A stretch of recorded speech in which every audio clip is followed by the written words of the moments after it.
Rumi 觉得不对劲，是从细节开始。排练时总慢半拍，唱到最拿手的段落，声音像被抽走，只剩气息卡在喉咙。他看着 Mira 和 Zoe 只能更用力装没事，因为他怕自己一绷，整团就跟着乱。异常却越来越重，队友像被磨掉一块记忆，对话接不上，眼神对不上，连共同经历都换来困惑。Rumi 以为是压力与疲劳，钱翠请假回家休息，想把裂缝压回正常生活，但休假变成失眠。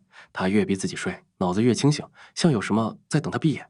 直到梦开始，一条没有任何声音的走廊，霓虹在闪，字幕在跳，嘴唇在动，世界却安静得可怕。走廊尽头是基纽，他在喊在急，他看得见却听不到。他冲过去的瞬间，黑影像墨一样伸出来，爬上他的手。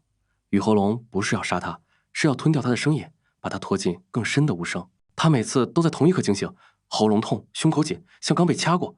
更糟的是，清醒时他也开始听见，他不是耳朵听见，而是像讯号从骨头里敲出来，反复只有一句救我。他终于明白 Genu 没死，他被困在无声世界，而他求救的方式是借用他的声音与存在感去敲一扇不该被打开的门。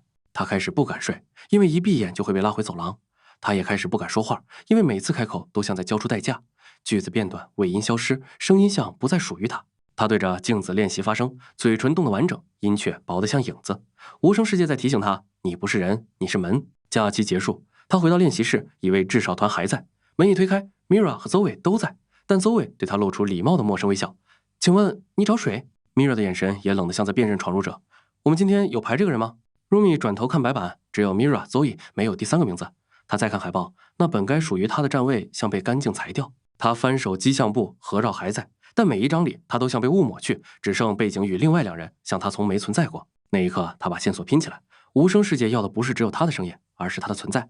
先抽走他说的话，再抽走别人记得他的理由，最后抽走他留下的所有痕迹。他站在明亮的练习室，却像被丢进真空。